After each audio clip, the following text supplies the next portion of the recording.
फिर scene change होता है। इतनी देर तक बोरी की तरह ढोए जाने के बाद लू टैन को आखिरकार बिस्तर नसीब हुआ। वो ऐसे लेटा जैसे कुंभकर्ण सदियों बाद सोने आया हो। लेटे लेटे उसके दिमाग में इमोशनल ड्रामा और ओवरथिंकिंग शुरू हो गई। हाय, मैं तो इस दुनिया में आ गया, पर मेरी छोटी बहन का क्या होगा? शुक्र है मैंने इंश्योरेंस करवाया था। मेरे मरने के बाद उसे पैसा मिलेगा, कम से कम वो भूखी नहीं मरेगी। तभी दरवाजे पर गुईली ने दस्तक दी। वो शर्माते हुए बोली, वो मुझे ये हथियार बेचने जाना है, क्या तुम साथ चलोगे? लू टैन ने सोचा, धत तेरी की, इसे डर है कि मैं भाग जाऊंगा। अरे पगली, मेरे पास जाने के लिए जगह भी तो नहीं है, नल्ला हूं मैं अभी। लड़की ने फिर से मासूमियत का कार्ड खेला। प्लीज़ चलो ना, मैं पहली बार बाहर निकली हूँ, मुझे इन चीज़ों का पता नहीं है। अगर किसी ने मुझे चूना लगा दिया तो? जो पैसा मिलेगा हम आधा आधा बांट लेंगे, 50-50। लू टैन को पैसे नहीं चाहिए थे, लेकिन उसने सिग्मा मेल वाला एटीट्यूड दिखाया। पैसा? मुझे पैसा नहीं चाहिए, मेरी एक शर्त है। लड़की का चेहरा सफ़ेद पड़ गया। उसे लगा ये कोई डेंजरस मांग रखेगा। लौड़े लग गए, ये तो गंदे तरीके से वसूलने वाला है। क्या ये मेरे जिस्म का? लू टैन ने सस्पेंस खत्म किया। अपना घूंघट उठाओ, मुझे तुम्हारा चेहरा देखना है। लड़की की जान में जान आई। बस चेहरा? मुझे लगा किडनी मांगोगे या सुहागरात मनाओगे। वो शर्मा गई। रुको, मैं मुंह धो के आती हूँ, मेकअप नहीं किया है ना? लू टैन ने माथा पीट लिया। अबे ओ पगली, उस झीने से घूंघट में सब दिख रहा है, कौन सा बुर्का पहन रखा है तूने? लड़कियों के नखरे भी ना। थोड़ी देर बाद वो मुंह धोकर सज धज कर आई। सूरज की रोशनी में वो ऐसी चमक रही थी जैसे वनीला आइसक्रीम। लू टैन की आंखें फटी रह गईं। ओ माय गॉड, ये तो बम है बे, इतनी सुंदर। लेकिन फिर उसने ध्यान से देखा, ये तो बच्ची लग रही है, हाई स्कूल वाली। अगर मैंने इस पे लाइन मारी तो पुलिस पकड़ लेगी, जेल जाने का मन नहीं है भाई। लू टैन ने मन में कहा, कंट्रोल उदय, ये फर्नेस नहीं, ये तो जुवेनाइल जेल का टिकट है। मैं यहाँ 3 साल जेल में नहीं सड़ना चाहता। लड़की ने कमर पे हाथ रख के पूछा, कैसी लग रही हूँ? जैसे कह रही हो अब बोलना। तभी दरवाजे पर किसी की आहट हुई। गुईली अलर्ट हो गई। कोई है, मेरी जान को खतरा है। मेरे लाइट फुटवर्क ने उसे डिटेक्ट ही नहीं किया। सिस्टम ने बताया, मुरोंग यान, लेवल पता नहीं, पर डेंजरस है। लू टैन ने दरवाज़ा खोला। सामने एक औरत खड़ी थी। लू टैन का हैंडसम थोबड़ा देखकर वो औरत 2 सेकंड के लिए स्टैचू हो गई। अरे वो कुछ नहीं, रॉन्ग नंबर, गलत कमरा है। और वो चली गई। मन में सोच रही थी, यार लड़का तो कतई जहर था, मेरा दिल क्यों धड़क रहा है? लू टैन ने दरवाज़ा बंद किया और एनालाइज किया। झूठ बोले कौवा काटे, गलत कमरा होता तो नॉक क्यों करती? पक्का दाल में कुछ काला है। उसने गुईली की तरफ देखा। उस औरत ने गुईली की तलवार देखी। वो येलो ग्रेड की जियाई स्वॉर्ड है, जिस पर एक हल्का सा कंसीलमेंट स्पेल लगा है, मतलब मुरोंग यान हाई लेवल की है। उसे असली माल दिख गया। लू टैन खुश हो गया। ये दुनिया वैसी नहीं है जहां लोग लूटमार करते हैं। यहाँ के कल्टीवेटर्स न्याय के पुजारी हैं। मुरोंग यान ने हमला नहीं किया, मतलब वो अच्छी है, टेंशन ना ले यार। इसके बाद गुईली ने लू टैन का हाथ पकड़ा और उसे खींच के ले गई। चल बे नल्ले, दुकान चलते हैं। लू टैन भी बकरी की तरह खिंचा चला आया। चलो मालकिन जो बोले, मौका है तो चौका मार लो। बाजार में भीड़ थी। गुईली ने अपना कबाड़ा, बोले तो हथियार और मैनुअल बेचा। दुकानदार ने उसे मोटा पैसा दिया। उसे उम्मीद नहीं थी कि इतना मिलेगा। गुईली खुशी से नाचने लगी। पैसा ही पैसा होगा, अब मैं भूखी नहीं मरूंगी। लू टैन ने मौके का फायदा उठाया। अरे मैडम जी, इतना माल कमाया है तो अब तो पार्टी बनती है, भंडारा कब है? मुझे अच्छा खाना खिलाओ। गुईली ने दिलदार बनकर कहा, हाँ हाँ क्यों नहीं, जो खाना है मांग लो, शर्माना मत। लू टैन ने सोचा आज तो 5 स्टार खाना मिलेगा। लेकिन फिर गुईली ने मन में सोचा और कंडीशन लगा दी, सिर्फ 1 सिक्के तक का कुछ भी ले लो। लू टैन का मुंह लटक गया। साली कंजूस, 1 सिक्के में क्या आएगा, हवा खाऊं क्या? मुझे लगा था रईस हो गई है। फिर लू टैन ने सीरियस बात छेड़ी। सुनो, तुम्हें वो औरत अजीब नहीं लगी जिसने दरवाज़ा खटखटाया था? गुईली एकदम भोली बनकर बोली, कौन? नहीं तो, मुझे तो कुछ अजीब नहीं लगा, मैं तो भूल ही गई थी। लू टैन ने उसे घूरा। यार इसके गुब्बारों का विकास तो बहुत हुआ है, पर ऊपर वाले ने वहाँ मटीरियल डालते डालते दिमाग में डालना भूल गया। भाई इसे कहते हैं ब्यूटी विद नो ब्रेन्स। फिर लू टैन गुईली को बताता है कि वो जो अभी बंदी आई थी ना, वो कोई एरी गैरी नहीं बल्कि एक असली कल्टीवेटर थी। ये सुनते ही गुईली का मुंह इतना बड़ा खुलता है और वो ऐसे चीखती है जैसे मोहल्ले में फ्री की साड़ियां बट रही हों। हमारा लूटेन मन में सिर पीटता है। अबे लाउड स्पीकर खा के पैदा हुई थी क्या? इतना ही गला फाड़ना है तो जाके चौराहे पे माइक लेके चिल्ला ले। गुइली एक्साइटमेंट में फुदकते हुए पूछती है, सच्ची सच्ची? पर तुम्हें कैसे पता? हमारा लूटेन एकदम सीआईडी के प्रद्युमन वाले पोज में आता है और टेबल पे रखी तलवार की तरफ इशारा करके कहता है, इसको देख, कुछ गड़बड़ लग रही है। गुइली भी अपना 0 वॉट का दिमाग लगाते हुए अपनी चिन पे हाथ रख के ऐसे घूरती है जैसे यूपीएससी का पेपर सॉल्व कर रही हो। अब हमको भी पता है और लूटेन को भी कि इसके भेजे में भूसा भरा है। फिर वो अपनी चमचमाती आंखों से पूछती है, मुझे तो कुछ नहीं दिख रहा, क्या गड़बड़ है? लूटेन 100वीं बार हार मान के सोचता है, साला भैंस के आगे बीन बजाना इसी को कहते हैं। फिर वो समझाता है, दीदी इस तलवार पे किसी ने डिस्गाइज स्पेल लगा रखा है, आम लोगों को ये बस लोहे का टुकड़ा लगेगी। गुइली का दिमाग एकदम आइंस्टाइन बन जाता है। ओहो! फिर वो बोलती है, मतलब अगर मैं उस कल्टीवेटर को अपना गुरु बना लूं तो मेरी तो लाइफ सेट, फिर कोई मुझे बुली नहीं करेगा और मैं अपने मम्मी पापा की मौत का बदला भी ले लूंगी। साथ ही वो लूटेन को फुल मक्खन लगाती है, यार तुम तो बड़े स्मार्ट हो। लूटेन का सिस्टम दिखाता है कि गुइली का फेवरेबिलिटी मीटर फिर से बढ़ गया है। लूटेन भी लाइक, ये बंदी तो फुल इंप्रेस हो गई है गुरु। अब भाई रात का समय था, बाहर से किसी तांत्रिक टाइप बंदे की खौफनाक आवाज आती है, सावधान, ये सावन का महीना है, नरक के दरवाजे खुल चुके हैं, कोई घर से बाहर मत निकलना। ये सुन के गुइली एकदम इमोशनल डैमेज हो जाती है, आंखों में आंसू भर के पूछती है, क्या मेरे मम्मी पापा का पुनर्जन्म हो गया होगा? बेचारे लूटेन को भी दया आ जाती है। वो संदीप महेश्वरी बन के ज्ञान देता है, टेंशन ना ले, अच्छे लोगों के साथ हमेशा अच्छा होता है। फिर लूटेन खिड़की से बाहर हो रही बारिश को देखता है और उसे अपनी छोटी बहन की याद आ जाती है। सोचता है, चलो कम से कम मेरे मरने के बाद इंश्योरेंस के पैसों से मेरी बहन का कॉलेज तो आराम से निकल ही जाएगा। तभी अचानक ट्विस्ट, टेबल पे रखी वो जादू वाली तलवार वाइब्रेट करने लगती है और उसमें से लाइट जलने लगती है। मतलब बाहर खतरा है, लेकिन हमारा लूटेन खतरे को देख के डरता नहीं है, उसकी आंखों में तो लालच की चमक आ जाती है। एक नंबर, बाहर कोई भयंकर डेस्टिनी मेरा वेट कर रही है। वो झट से गुइली का हाथ पकड़ता है और कहता है, चल मेरे साथ, बाहर कुछ एकदम कड़क आइटम है, तेरी किस्मत चमकने वाली है। गुइली सोचती है कि कोई खजाना होगा, लेकिन बाहर तो साला भूतों का मुशायरा चल रहा था। लेकिन रुको, यहाँ के भूत अपनी दुनिया के कंजोरिंग वाले भूत नहीं हैं, ये तो एकदम क्यूट और गोल मटोल टाइप के भूत हैं जो हंस खेल रहे हैं। तियान श्वान की दुनिया में ये घोस्ट मंथ डरने के लिए नहीं, बल्कि भूतों को मार के एक्सपीरियंस पॉइंट्स बटोरने का मेला होता है। हमारे लूटेन की आंखें तो लालच से चमक रही थी, वाह इतने सारे भूत, साला आज तो मैं इनको मार मार के अपना लेवल मैक्स कर लूंगा। लेकिन बेचारी गुइली, उसकी तो हवा टाइट हो गई। भूतों को देख के डर के मारे उसका चेहरा एकदम हरा पड़ गया, मुंह से झाग निकलने लगा और वो वहीं ढेर हो गई। वो तो बेहोश हो गई, लेकिन हमारा लूटेन भी बड़ा ढीठ है।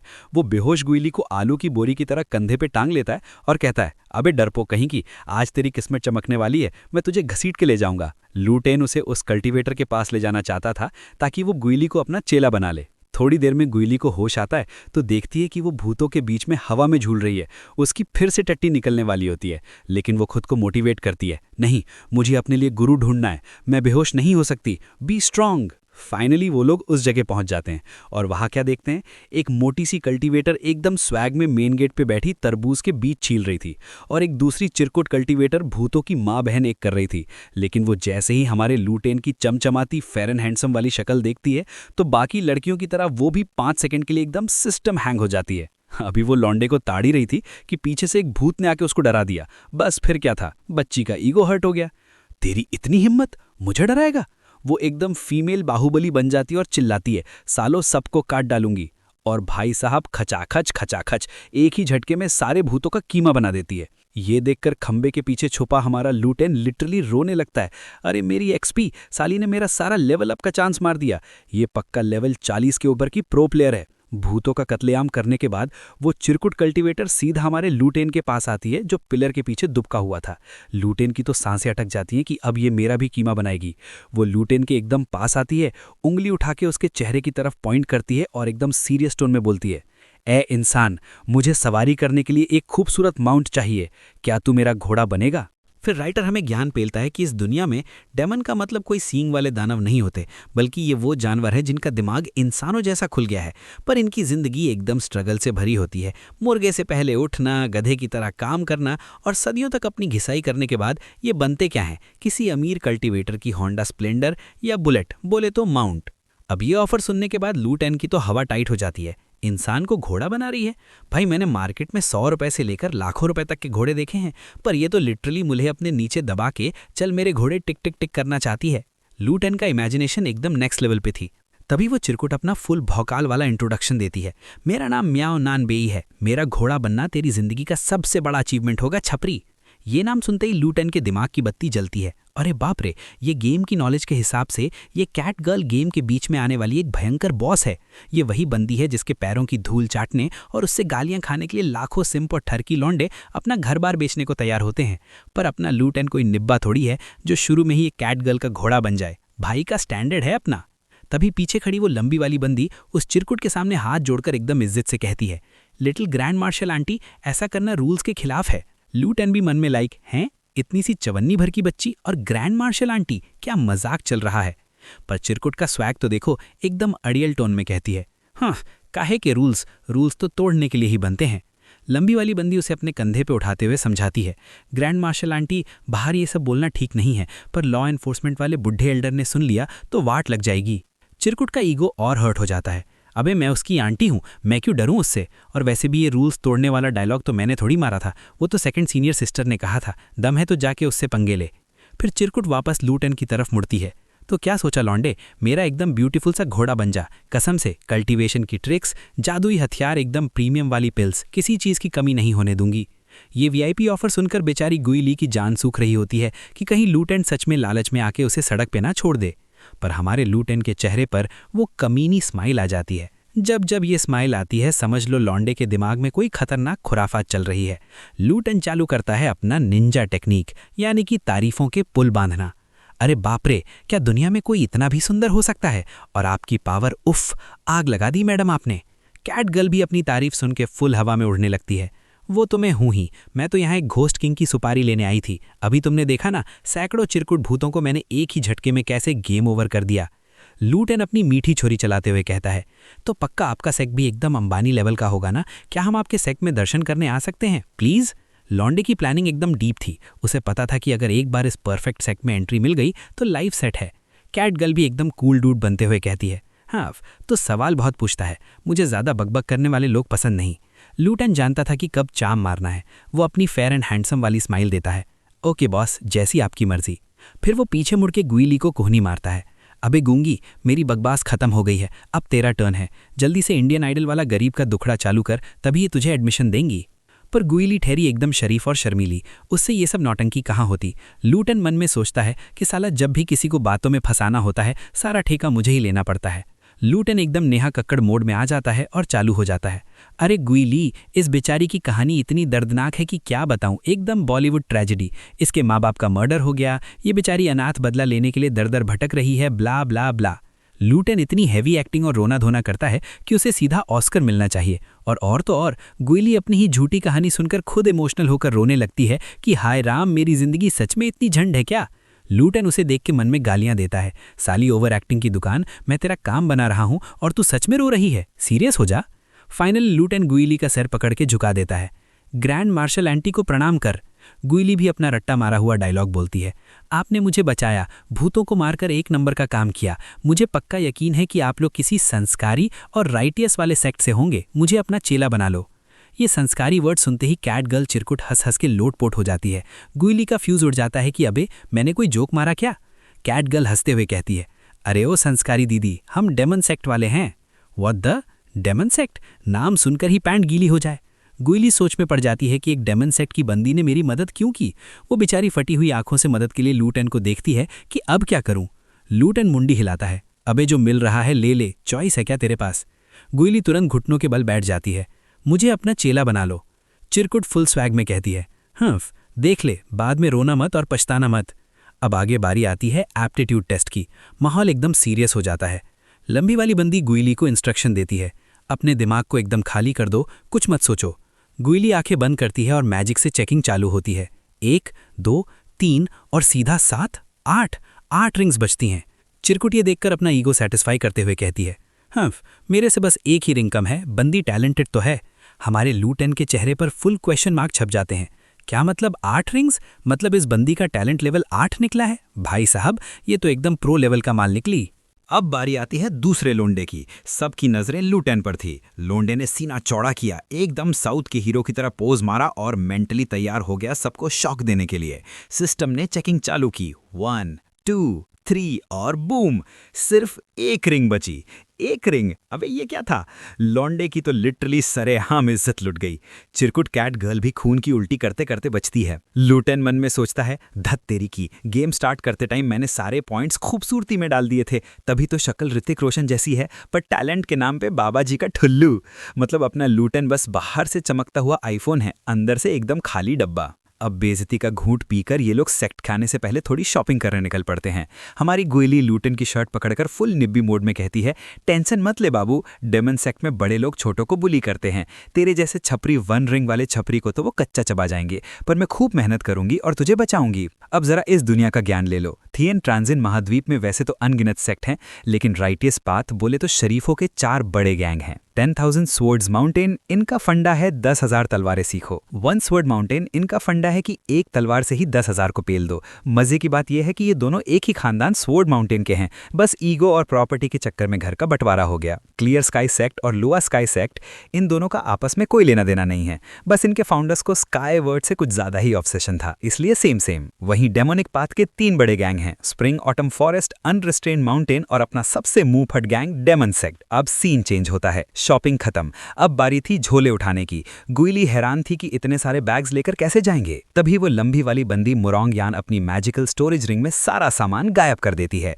गुइली का मुंह खुला का खुला रह जाता है। लूटेन सोचता है, साली गवार की लड़की, जिंदगी में पहली बार बैकपैक का प्रो मैक्स वर्जन देखा है क्या? फिर बारी आती है उड़ान भरने की। लंबी बंदी अपनी होंग माओ नाम की पतली सी तलवार हवा में उछालती है और उस पर खड़ी हो जाती है। भाई साहब, बंदी का वजन और साइज इतना भारी और तलवार एकदम टूथपिन जैसी, मतलब फिजिक्स तो यहाँ सुसाइड कर ले। इधर चिरकुट कैट गर्ल एक पर्पल पत्थर फेंकती है जो एक बड़े उड़ने वाले पक्षी में बदल जाता है। गुइली और कैट गर्ल तो स्वैग में उड़ के बैठ गईं, पर अपना लोंडा नीचे से सीढ़ी लगाकर हांफते हुए चढ़ रहा है। कसम से इससे ज्यादा बेइज्जती तो किसी मेन कैरेक्टर की आज तक हुई नहीं होगी। उड़ते उड़ते चिरकुट कैट गर्ल ने गुइली को डेमन सेक्ट की इंट्रोडक्टरी कल्टीवेशन बुक दे दी। लूटेन ललचाई नजरों से देखने लगा, जैसे भंडारे में किसी को पनीर की सब्जी मिल रही हो। उसने पूछा, अरे यार मैं सीख नहीं सकता तो क्या हुआ, थोड़ा छूने तो दो। कैट गर्ल ने सीधा रोस्ट कर दिया, तेरा कोई फ्यूचर नहीं है छपरी, ले छू ले। लूटेन ने अपनी सारी सेल्फ रिस्पेक्ट नाली में फेंक दी और किताब पकड़ ली। जैसे ही छुआ, सिस्टम बोला, सीखना है क्या? पर लूटेन ने बोला, ना बाबा ना, क्योंकि उसे अपना परफेक्ट ओपनिंग वाला सीक्रेट प्लान बचा के रखना था। फ्री का माल छोड़ना मुश्किल है, पर लोंडे का मास्टर प्लान कुछ और ही है। कैटगर्ल लूटेन को फिर से लालच देती है, देख लोंडे, अगर तू मेरा घोड़ा बन गया ना, तो तुझे छूने के लिए इससे भी बढ़िया बढ़िया चीजें दूंगी, मतलब वो सब भी छू पाएगा। और तो और तुझे डेमन सेक्ट की सबसे वीआईपी जगह लिटिल बुक स्टूडियो में जाने का वीआईपी पास मिलेगा। वहां तो बड़े बड़े एल्डर्स की भी एंट्री बैन है। गुइली बेवकूफों की तरह पूछती है, हाँ सेक्ट में आकर भी स्कूल जाना पड़ेगा? लेकिन लूटेन की आंखों में एक कमीनी चमक आ जाती है। असली गेम तो यही था बॉस, इस दुनिया में 3 सबसे इम्पॉसिबल स्टार्टिंग पॉइंट्स हैं, और उस लिटिल बुक स्टूडियो में घुसना और उसके मास्टर का चेला बनना उनमें से एक है। मतलब हमारा लोंडा एकदम सही ट्रैक पर जा रहा है।